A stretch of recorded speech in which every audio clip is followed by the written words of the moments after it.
বিজনী বান্ধৱ উচ্চতৰ মাধ্যমিক বিদ্যালয়ত ভাৰত তেল নিগম বঙাইগাঁও শোধনাগাৰৰ CSR আঁচনিৰ অধীনত 28 লাখ টকা ব্যয় সাপেক্ষে নিৰ্মাণ কৰা পুথিভঁৰাল তথা অধ্যয়ন কক্ষৰ শুভ উদ্বোধন বিজনীৰ বিধায়ক অজয় কুমাৰ ৰায়ৰ।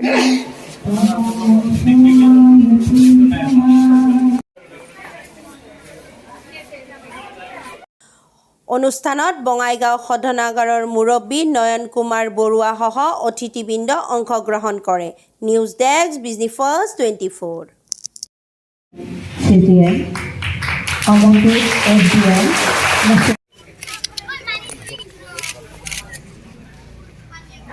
স্কুলৰ পৰা পাইছিলোঁ, আমি লগে লগে প্ৰজেক্টটো হাতত ল'লোঁ আমাৰ CSR ফাণ্ডৰ পৰা। আৰু এইটো স্কুলৰ আমি সাধাৰণতে কিছুমান প্ৰায়ৰিটি দিওঁ, স্কুল হ'লে আমি অলপ প্ৰায়ৰিটিত কাম কৰাওঁ। আৰু এইটো যিটো লাইব্ৰেৰী কাম ৰিডিং ৰুম যিটো এতিয়া আমি আজি ইনাগুৰেট কৰিলোঁ, আমি ভাবোঁ যে স্কুলৰ কাৰণে খুব ভাল হ'ব। ষ্টুডেণ্টখিনিক আজি ষ্টুডেণ্টৰ মুখত যিখিনি আমি হাঁহি দেখিছোঁ আৰু ফূৰ্তি দেখিছোঁ, সেইটো খুব ভাল লাগিছে আমাৰ মনতো। আৰু আগলেও যি ৰিকুৱেষ্ট আহে আমি আমাৰ মানে কমপ্লায়েন্স আৰু ৰুলছৰ মতে যি পৰে যেনেকৈ পৰে আমি তাক কমপ্লায়েন্স কৰিব চেষ্টা কৰিম বা আমি হেল্প আৰু ছাপোৰ্ট কৰিব চেষ্টা কৰিম। ধন্যবাদ।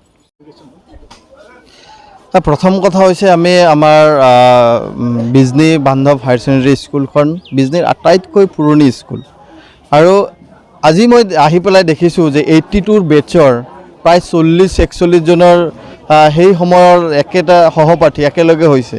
তেনে ক্ষেত্ৰত বিভিন্নজনে অসমৰ বিভিন্ন ঠাইত অসমৰ বাহিৰতো তেওঁলোকে নিজৰ নিজৰ কৰ্মক্ষেত্ৰত লৈ ব্যস্ততাৰ মাজতো এই স্কুলখন চাবলৈ আহিছিলে।